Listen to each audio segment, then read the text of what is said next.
C'est l'histoire d'un employeur qui devrait préférer le courrier au mail. Un employeur se sépare d'un salarié et décide de renoncer à la clause de non-concurrence.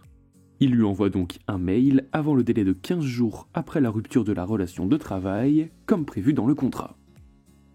Une renonciation qui n'est pas faite dans les formes conteste le salarié, qui réclame donc le versement de la contrepartie financière liée à cette clause.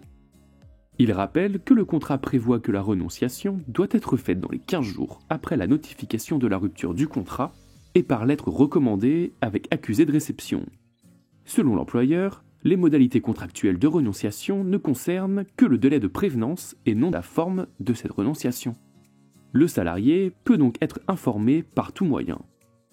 Ce que conteste le juge en envoyant un mail et non une lettre recommandée avec accusé de réception, l'employeur n'a pas valablement renoncé à la clause de non-concurrence.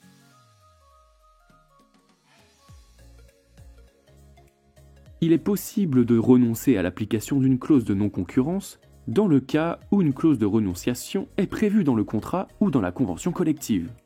Il est impératif de respecter les délais de renonciation prévus dans le contrat ou la convention collective, de même qu'il est impératif de respecter les conditions et le formalisme de la renonciation tels que prévus dans le contrat de travail.